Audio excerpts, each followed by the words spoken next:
the time, I was already thinking about getting out, and I ended up in this last sort of situation. And I told the guy that I was with, I'm like, I'm out of the lifestyle. I don't know what I'm gonna do, but blah blah blah. He was like, well, you can't be out because tonight we have something going down.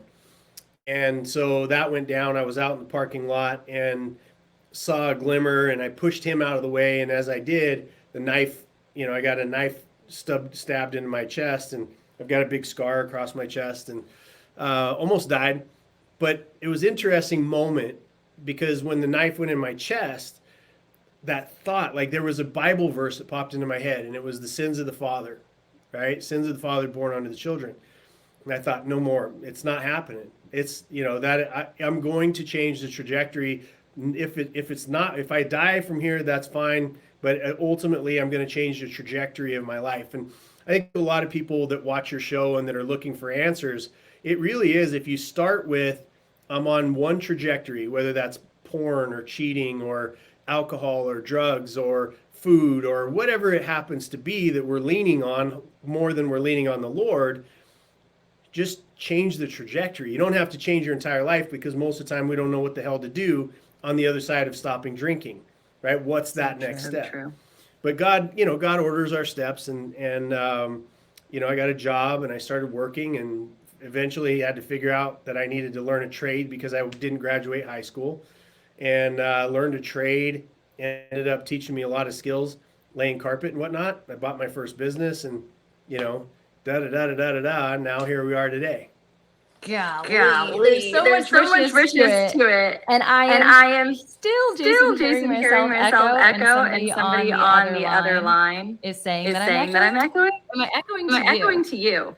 You're not at all. I'm not echoing, and you're not echoing. So I don't know. They're still saying it's echoey, and I want to make sure that we capture this. And I have 1,000 things to respond with. Let's take a tech break here and see if we can. Yes, stand by, y'all. Thank you for chiming in when you're in the audience. Okay, so I hear. Yeah. That's good. Sounds good to me. How about for whoever's on the other line? Can you guys chime in? Say something again, Jason. Testing, 1, 2, 3. Yes, that's so much better on my end. Let's see. Yes. Okay. Yay. Okay. So the soundbite should still be clear. So we'll clip this part out. But thanks for those who are tuning in live. This is the beauty of the technology world. But you're live, huh?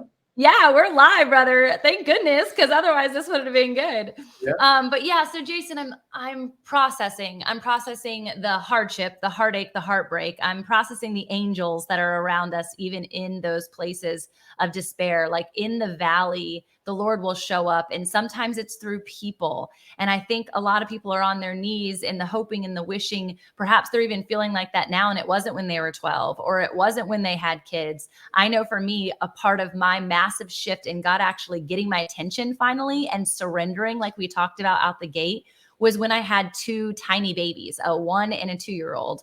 And the Lord was like, you need to wake up, because on your tombstone, it's not going to say entrepreneur. And if you keep acting the way that you are, it's also not going to say wife or good mother. And so you need to make a decision on how you want to live your life.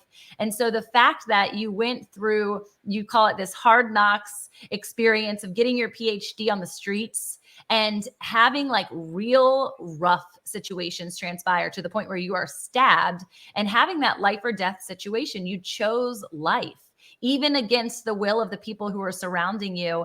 And that is sometimes the hardest. It's that peer pressure element of doing what we have to do because others expect you to do it.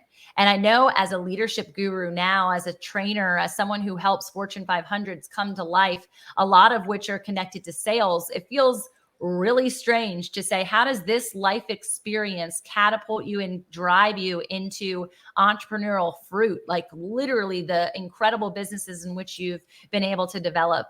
What would you say is the heartbeat of what was to what is now? Service. It's service. It's fascinating because I've had so many opportunities in my career. I'm a turnaround specialist by trade. So I started by screwing up this is another message. Whatever you screwed up in the past, you can certainly help people avoid those things, right? So good. Yeah. I mean, I've been hired from, people that have graduated from Harvard and Yale and Wharton School of Business, hiring a dropout, a dropout ex junkie and drug dealer. And the reason is because they're hiring me for my failures. They're hiring me because they want to avoid those things that I experienced.